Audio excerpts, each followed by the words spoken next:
ताई काय आहे? दोडका आहे, दोडका ताण्याला पिकलेला आहे.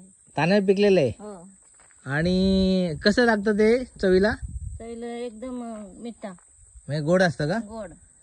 आणि तुम्ही साधारण किती विकली सकाळपासून? आता किती एवढीच होती. एवढीच होती? एवढीच म्हणजे होती. सकाळपासून तुम्ही 1-2 तास घालवले, हा हा, परंतु कोणी अजून दोडका घेतलं नाही. घेतला नाही, एकच फक्त घेतला. या ठिकाणी एक रस्त्याला थोडीशी लोक कमी आहेत.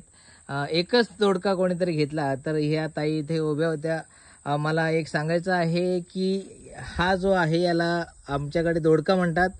आणि ह्या दोडक्याचा महत्त्वाचा विषय म्हणजे हे कुठलंही याच्यामध्ये केमिकलची फवारणी नाही. ताण्याला त्याची येतं ते कलर आलेले. हा, आणि त्याला कलर हा जो आहे तो नॅचरल कलर आहे. आणि त्याची टेस्ट सुद्धा खूप छान लागते. त्याचं कटिंग केल्यानंतर तो असा गाभाळलेला असतो आतमधून आणि त्याच्यावरती साखर टाकून सुद्धा खाऊ शकतो. आणि छानपैकी अगदी म्हणजे नॅचरल तो राईप झालेला आहे, पिकलेला आहे. या ठिकाणी बघू शकतो छोटी छोटी, छोटा मोठा, छोटा मोठा. आणि साधारण याची काय किंमत असेल? 100 रुपये. 100 रुपये फक्त? ऍक्च्युली मी ठाण्याला बघितलं की याची किंमत 150-200 रुपये आहे. आणि या ताईने मला सांगितलं की या ठिकाणी फक्त 100 रुपये. मग मार्केटला जाऊन त्यांचा खर्च वगैरे होतो. मग त्यांनी काय सांगितलं की आमची शेजारीच या ठिकाणी वाडी आहे. कुठल्या? चाफ्याच्या वाडीची तुम्ही? चाफ्याच्या वाडीच्या आहेत त्या.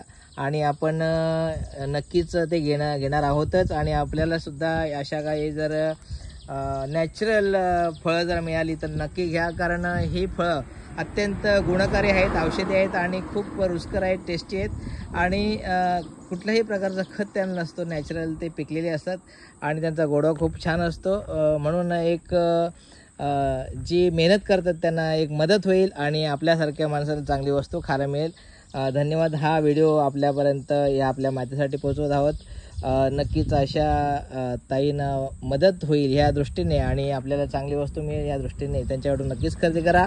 त्यांच्याकडून भाव करू नका, कारण जेवढं देता येईल तेवढं आपल्याला देता आलं पाहिजे.